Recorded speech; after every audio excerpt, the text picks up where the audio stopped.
हमने assistant election commissioner officers के हवाले से लेक्चर सीरीज का आगाज किया हुआ है और इस सिलसिले में आज हम मॉक टेस्ट 4 का पार्ट 2 डिस्कस करेंगे।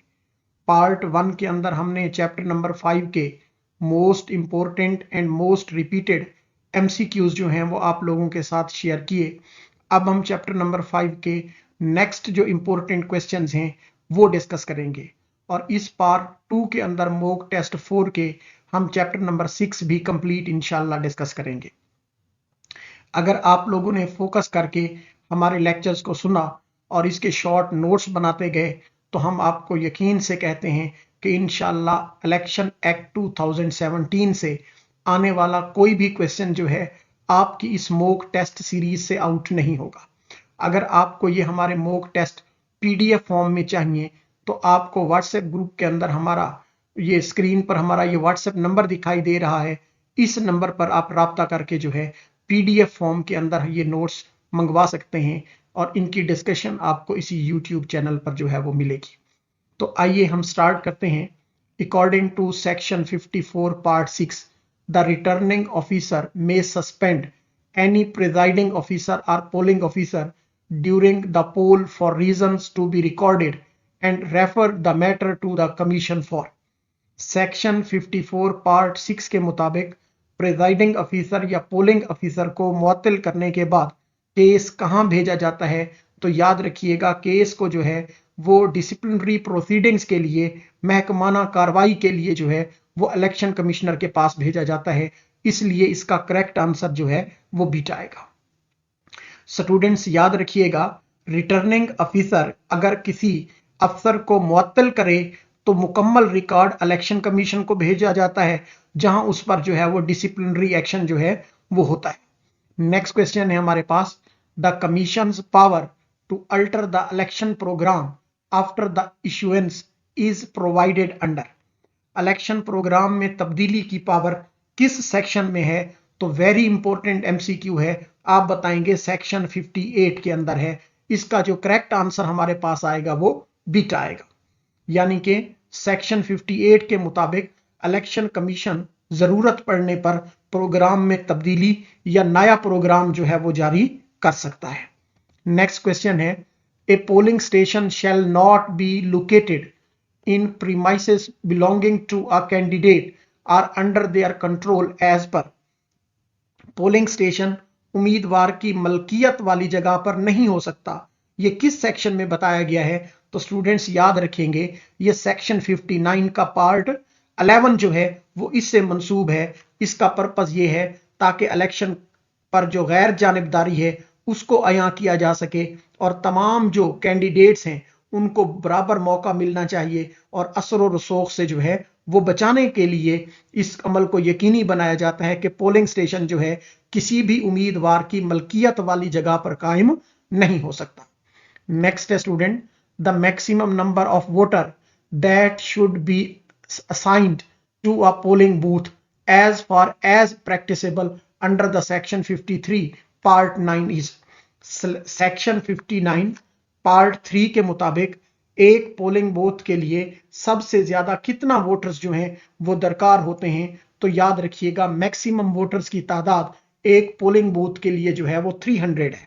बड़ा इंपॉर्टेंट एमसीक्यू है और बहुत ही कॉमनली जो है वो पूछा जाता है। एक बूथ पर ज्यादा से ज्यादा जो है 300 वोटर्स रखे जाते हैं ताकि रश कम रहे और वोटिंग का अमल जो है वो तेजी से जारी रहे बगैर किसी ओज़र के और मुनज़्ज़म रहे, ताकि जो कोई भी कैंडिडेट है या कोई भी एरिया है उसको किसी किस्म की कोई परेशानी ना बेयर करनी पड़े।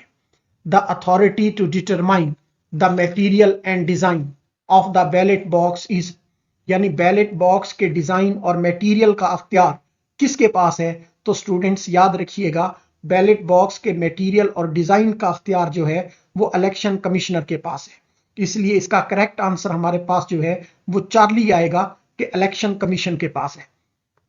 सेक्शन 78 पार्ट 2 के मुताबिक बैलेट बॉक्स की शक्ल, म्यार, मटेरियल और तमाम तकनीकी म्यारात जो हैं इनको परखना कमेटी की बजाय बराह रास्त जो है वो इलेक्शन कमीशन तय करता है। स्टूडेंट्स याद रखेंगे, a voter who is blind or incapacitated under can receive assistance in the voting from as per section 84 part 9। यानी कि माजूर या नाबीना वोटर किसकी मदद ले सकता है? तो इसका करेक्ट आंसर हमारे पास आएगा companion of their own choice. Section 89 part 9 के मुताबिक नाबीना, कमजोर या माजूर वोटर जो है वो अपनी पसंद के किसी हमराह की मदद जो है वो हासिल कर सकता है ताकि उसका वोट जो है वो क्या रहे, खुफिया और आजादाना रहे। बहुत इंपॉर्टेंट एमसीक्यू है ये भी। The challenged ballot paper is issued under the section 86 when. Challenge अपना बैलेट पेपर जो है ये कब जारी किया जाता है? तो याद रखेंगे, एक candidate or agent alleges that person has already voted or is not who they claim to be. तो इसका करेक्ट आंसर हमारे पास बीटा आएगा। जब उम्मीदवार या इसके पोलिंग एजेंट जो है ये एतराज करे कि वोटर पहले वोट डाल चुका है या वो अपनी शनाख्त गलत बता रहा है, तो फिर इसके लिए जो है चैलेंज बैलेट पेपर जो है वो जारी होता है। स्टूडेंट्स याद रखिएगा, सेक्शन 86 के मुताबिक अगर कोई उम्मीदवार या एजेंट एतराज करे तो प्रेजाइडिंग अफसर जो है वोटर को क्या कर सकता है? चैलेंज्ड बैलेट जो है वो जारी कर सकता है। एतराज करने वाले एजेंट को 100 रुपए जुर्माना जो है वो अदा करना होगा और बाद में इसको अदालत के अंदर ये साबित भी करना होगा, याद रखेंगे। नेक्स्ट है जी, the proceeding at the close of the poll including count can be observed as per section 90 part 1। Poll बंद होने के बाद कार्रवाई कौन देख सकता है? तो याद रखेंगे, जो कॉन्टेस्टिंग कैंडिडेट्स हैं या इलेक्शन एजेंट्स हैं या पोलिंग एजेंट्स हैं या ऑथोराइज्ड ऑब्जर्वर्स हैं, तो ये कार्रवाई क्या कर सकते हैं? देख सकते हैं। उम्मीदवार हो या उनके एजेंट्स या पोलिंग एजेंट्स या वो स्पेसिफिक मुबस्सिरीन जिनको ये अख्तियार दिया जाए वो ये देख सकते हैं। स्टूडेंट्स याद रखेंगे, सेक्शन 90 के मुताबिक गिनती और तमाम कार्रवाई जो है वो शफाफ रहने के लिए मखसूस लोगों को देखने की इजाजत है और आम आदमी को देखने की इजाजत नहीं है। नेक्स्ट है जी, the presiding officer prepare a ballot paper account under the section 90 part 11 to reconcile the. Basically जो प्रिजाइडिंग ऑफिसर है वो बैलेट पेपर को आम तौर पर जो है वो सेक्शन 90 पार्ट 11 के मुताबिक जो है वो कब जारी कर सकता है? तो याद रखेंगे कि बैलेट पेपर अकाउंट किस लिए बनता है, ये बेसिक सवाल है। तो आप बताएंगे बैलेट पेपर्स की तादाद, इसके अलावा जो है मौसूल शुदा, इस्तेमाल शुदा बैलेट पेपर्स और गैर इस्तेमाल शुदा और बाकी बच जाने वाले जो बैलेट पेपर्स हैं इनका बनता है। इसलिए हमारा करेक्ट आंसर क्या आएगा? बीटा आएगा। स्टूडेंट्स ये बेसिकली अहम दस्तावेज है जो साबित करती है कि कोई बैलेट पेपर जो है वो गायब नहीं हुआ है। नेक्स्ट है हमारे पास, the final consolidated result including postal ballots is prepared by the. तो याद रखेंगे, हतमी जो कंसोलिडेटेड रिजल्ट है ये बेसिकली कौन बनाता है? तो याद रखिएगा, हतमी कंसोलिडेटेड रिजल्ट जो है ये रिटर्निंग ऑफिसर बनाता है। इसलिए इसका करेक्ट आंसर हमारे पास बीटा आएगा। प्रिजाइडिंग अफसर सिर्फ अपने स्टेशन का नतीजा भेजता है, जबकि रिटर्निंग ऑफिसर जो है वो पूरे हलके का मजमूई नतीजा तैयार करता है, याद रखेंगे स्टूडेंट्स।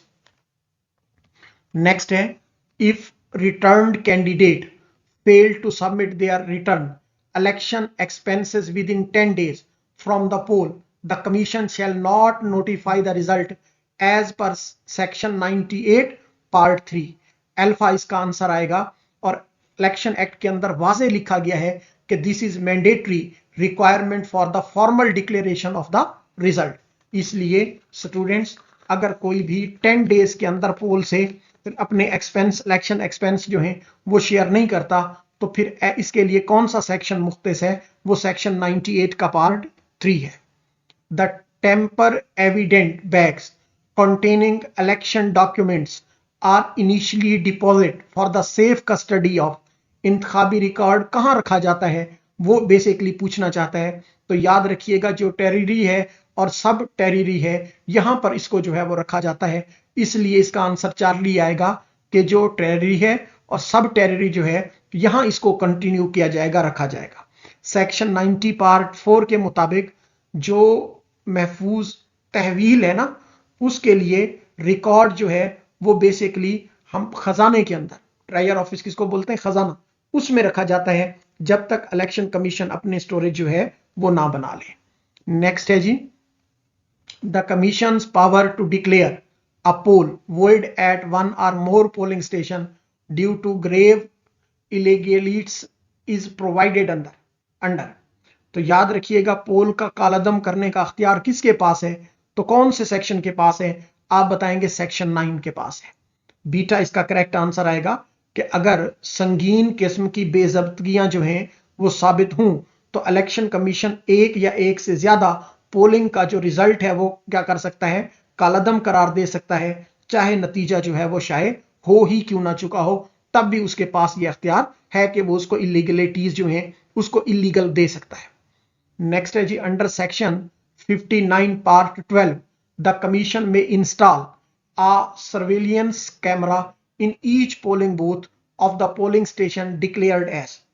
बेसिकली कब कैमरे जो है वो लगाए जाते हैं, तो याद रखिएगा जो हाईली सेंसिटिव पोलिंग स्टेशंस होते हैं, चार्ली इसका करेक्ट आंसर आएगा। सेक्शन 59 पार्ट 12 के मुताबिक हसास पोलिंग स्टेशंस की निगरानी के लिए कैमरे जो है वो क्या किए जाते हैं, नस्ब किए जाते हैं।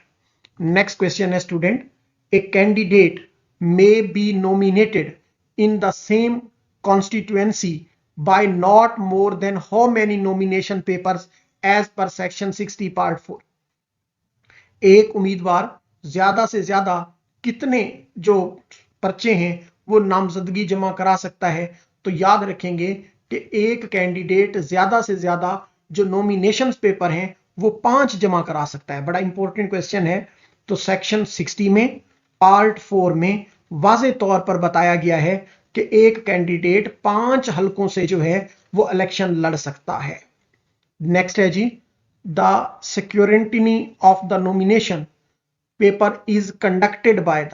स्क्रूटनी जो है कौन करता है, तो याद रखेंगे सेक्शन 62 के तहत उम्मीदवार के कागजात की जो जांच पड़ताल है, जिसको हम स्क्रूटनी के नाम से जानते हैं, ये बेसिकली रिटर्निंग ऑफिसर करता है। इसलिए इसका जो करेक्ट आंसर आएगा हमारे पास वो बीटा आएगा। नेक्स्ट है जी, the list of validity nominated candidates is prepared and displayed by the returning officer after. के जो वैलिडली नॉमिनेटेड कैंडिडेट्स हैं इनकी पहली फहरिस्त जो है वो कब लगाई जाती है, तो याद रखेंगे security of the nomination paper के फौरन बाद जो है वो लगाई जाती है। इसलिए इसका करेक्ट आंसर आएगा बीटा। याद रखेंगे स्टूडेंट, इब्तदाई फहरिस्त जो है वो जब क्या हो, अपीलों के बाद तब्दील हो जाए, तो फिर इसके बाद ही जो है वो क्या की जाती है, फाइनल लिस्ट जो है वो लगाई जाती है। नेक्स्ट है जी, the date for the allocation of symbols to contesting candidates is the day following the. Basically इंतखाबी निशान जो है वो कब अलॉट किया जाता है, तो स्टूडेंट्स याद रखिएगा ये बेसिकली विदड्रॉवल की जो आखिरी तारीख के अगले दिन जो है। तो वेरी इंपॉर्टेंट एमसीक्यू है, last date for withdrawal of candidate जो है इसका जो अगला दिन होगा उसमें इसको क्या किया जाएगा, इसको जो है वो नाफिज किया जाएगा, इसको जो है वो लगाया जाएगा। इसलिए इसका करेक्ट आंसर हमारे पास चार्ली आएगा। यानी हतमी उम्मीदवारों को ही निशानात जो हैं वो दिए जाते हैं। याद रखिएगा जो विदड्रॉवल डेट जब खत्म होती है तो उसके बाद ही निशानात क्या किए जाते हैं, अलॉट किए जाते हैं। नेक्स्ट है जी, the formula of determining the constituency wise requirement of the ballot paper as per section 71 is based on rounding off the number of voters per polling station to be. के यहां पे ये बताया गया है स्टूडेंट्स कि आमतौर पर जो है बैलेट पेपर की तादाद किस बुनियाद पर जो है वो बनती है, तो याद रखेंगे बैलेट पेपर की तादाद जो है वो आमतौर पर 100 तक जो है वो गोल करके बनाई जाती है। बीटा आएगा नेक्स्ट 100, इसका करेक्ट आंसर आएगा। यानी सेक्शन 71 के मुताबिक जो इजाफी बैलेट पेपर हैं वो एहतियातन जो है वो रखे जाते हैं ताकि कोई अगर कैंडिडेट कहीं पर भी ज्यादा हो जाए तो उसको जो है वो क्या किया जाए, कंपनसेट किया जाए। नेक्स्ट क्वेश्चन है जी, और ये चैप्टर नंबर 5 का लास्ट क्वेश्चन है। इसके बाद जो भी क्वेश्चन होंगे वो चैप्टर नंबर 6 से होंगे। तो स्टूडेंट्स, अगर आपको हमारी वीडियो अच्छी लग रही है तो आप इसको लाइक करना जो है वो ना भूलें। आपके लाइक हमारी मोटिवेशन है और हम जो है आपको मजीद अच्छे से अच्छा जो है वो लेक्चर प्रोवाइड करने की कोशिश करेंगे। अगर आपने अभी तक हमारा चैनल सब्सक्राइब नहीं किया तो बेल आइकन को जरूर प्रेस कर लें ताकि हमारी हर नई आने वाली वीडियो का नोटिफिकेशन आपको मिलता रहे। लॉ एंड जॉब एकेडमी जो है आपके लिए एक क्वालिटी कंटेंट के लिए के तौर पर जो है वो लेक्चर्स बना रहा है और आप जो है वो इन लेक्चर्स पर फोकस करके जरूर सुने। हमारा मिशन यही है कि आपकी कामयाबी ही हमारी कामयाबी है। The commission shall use special paper for printing ballot paper as per section 71 part 4 which is, यानी बैलेट पेपर जो है वो बेसिकली किस खास कागज पर जो है वो छपता है, तो याद रखिएगा जो वाटर मार्क्ड पेपर है बैलेट पेपर उसी पे छपता है। सेक्शन 71 के मुताबिक वाटर मार्क एक हिफाजती निशान है जिसमें आमतौर पर जेली बैलेट रोकने में जो है वो क्या मिलती है, मदद मिलती है, याद रखेंगे। नेक्स्ट क्वेश्चन है student, according to section 104, section 104 के मुताबिक for the election to seat reserved for the women and non Muslim political parties must be filed separate list of their candidates with the commission within the period fixed for, तो इसका beta answer आएगा submission of nomination papers. Basically party list कब जमा कराई जाती है, तो आप याद रखेंगे जमा कराने के वक्त जो है वो पार्टी लिस्ट जमा कराई जाती है। सेक्शन 104 के मुताबिक खवातीन और गैर मुस्लिम जो हैं ये मखसूस नशिस्तों के लिए सियासी जमात अपने उम्मीदवारों की लिस्ट उसी वक्त जमा कराती है जब जनरल नशिस्तों के लिए कागजात नामजदगी जमा कराए जाते हैं, और ये इलेक्शन प्रोग्राम का एक पार्टिकुलर क्या समझा जाता है, हिस्सा होते हैं। नेक्स्ट है जी, once submitted with the deadline the party list for the reserved seats, जमा कराने के बाद पार्टी लिस्ट में तब्दीली का अख्तियार जो है वो किसके पास है, is not subject to change or alteration in the order of priority or through addition or omission of the names, list में किसी भी किस्म की तब्दीली, इजाफा या कमी नहीं हो सकती।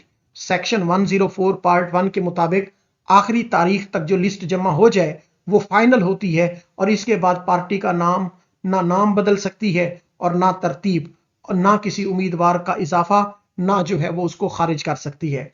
इससे शफाफियत को यकीनी बनाना जो है वो बेसिकली पर्पस है। As per section 104 part 2, why may a party list contain additional names beyond the number of seats, के पार्टी लिस्ट में जरूरत से ज्यादा नाम क्यों शामिल किए जाते हैं, इसलिए to provide for any disqualification of candidate during the security और file vacant seats during the term, ताकि अगर कोई उम्मीदवार सिक्योरिटी में नाअहल हो जाए या मुद्दत के दौरान नशिस्त खाली हो जाए तो लिस्ट में अगला नाम जो है वो क्या हो, दस्तयाब हो। बेसिकली स्टूडेंट सेक्शन 104 पार्ट 2 हमें ये बताता है कि इजाफी नाम शामिल करके पार्टी अपने कोटे की नशिस्तें जो हैं वो बरकरार रख सकती हैं, चाहे कुछ लोग बाद में नाअहल ही क्यों ना हो जाए। नेक्स्ट है जी, if seats reserved for women or non Muslim fall vacant due to death or resignation or disqualification of the member, how it filled, very important MCQ है। यानी जो मखसूस नशिस्तें हैं अगर वो खाली पड़ जाए, तो खाली पड़ने की रीजन क्या है कि उनकी डेथ वगैरह हो गई या रिजाइन हो गया, तो क्या होगा, the next person in order to precedence from the party list is submitted to the commission choice, party list में अगले नंबर पर मौजूद फर्द को क्या दी जाएगी, नशिस्त जो है वो दी जाएगी। सेक्शन 104 पार्ट 5 के मुताबिक मौत, इस्तीफा या नाअहली की सूरत में कोई ज़मनी इलेक्शन नहीं होता, बल्कि पहले से जमा कराई गई लिस्ट में अगला उम्मीदवार खुद ब खुद क्या हो जाता है, अहल हो जाता है। याद रखेंगे इसका करेक्ट आंसर हमारे पास बीटा आएगा। Before notifying the name of the next person for the party list to be fill a vacancy, what must be the person do under the section 104 part 6। यहां पर बेसिकली हमें यह बताया गया है कि अगला शख्स नशिस्त लेने से पहले क्या करता है। तो याद रखेंगे स्टूडेंट्स, सेक्शन 106 4 पार्ट 6 के मुताबिक वो basically submit a declaration on oath that they have not become object of any disqualification since the filling of the nomination paper. वो हल्फिया बयान देता है कि वो अभी भी अहलियत रखता है और उस पर कोई नाअहली लागू नहीं होती। सेक्शन 104 पार्ट 6 का मकसद जो है ये यकीनी बनाना है कि जो शख्स मखसूस नशिस्त पर आ रहा है वो कानूनी तौर पर जो है वो मुकम्मल तौर पर इस नशिस्त के लिए क्या है, अहल है। तब ही उसको क्या समझा जाएगा स्टूडेंट्स, अहल समझा जाएगा। नेक्स्ट चलते हैं जी। A candidate contesting election on the reserved seat for women or non-Muslim must submit along with the nomination paper all of the following except, तो याद रखिएगा, except a certificate of party head confirming the candidacy, beta इसका answer आएगा। यानी कि party head का certificate इसको जरूरत नहीं है।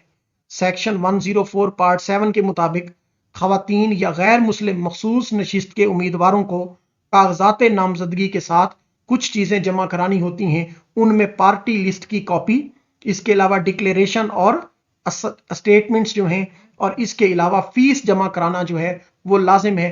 इनको सर्टिफिकेट जो पार्टी हेड का है वो जमा कराना लाजमी नहीं है। यानी पार्टी हेड का कोई अलग सर्टिफिकेट जरूरी नहीं होता, क्योंकि उम्मीदवार पार्टी लिस्ट की बुनियाद पर ही क्या होता है, नामजद होता है। नेक्स्ट है student, under the section 104 part 3 how are the nomination paper of candidate are reserved seat scrutinized। मखसूस नशिस्तों के उम्मीदवारों के कागजात नामजदगी जो हैं उनकी स्क्रूटनी जो है वो कैसे होती है, तो बिल्कुल ऐसे, they are scrutinized in the same manner as the nomination paper of the candidates on general seats. यानी बिल्कुल उसी तरह होती है जिस तरह जनरल के उम्मीदवारों की होती है।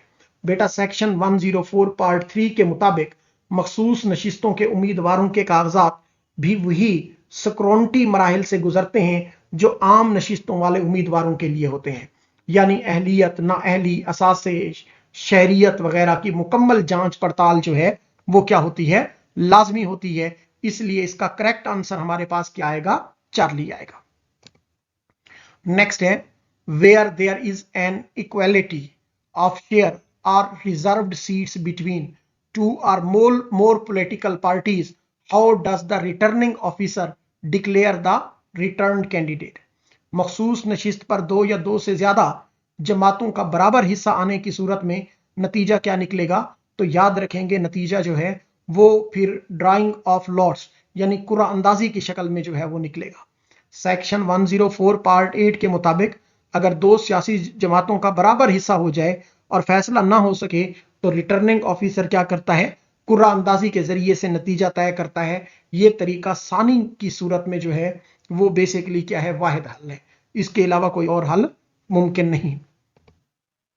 If a political parties list for reserved seats is exhausted and a further vacancy occurs, what does the section 104 part 4 allow party to do।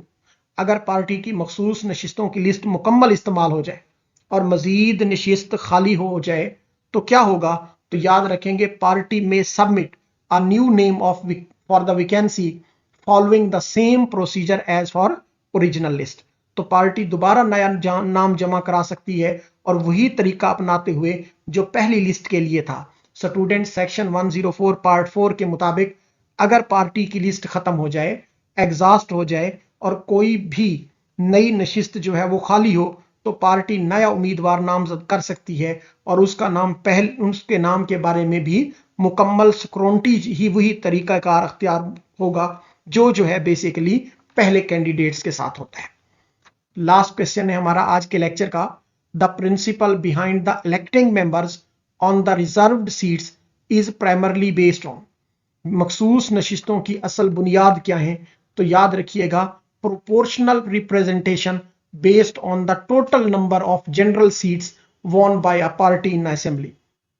Basically Pakistan में खवातीन और गैर मुस्लिम मखसूस नशस्तें जो हैं वो अवाम बराह रास्त नहीं चुनते, बल्कि हर सियासी जमात को असेंबली में जीते गए जनरल सीट के हिसाब से मखसूस नशिस्तें मिलती हैं।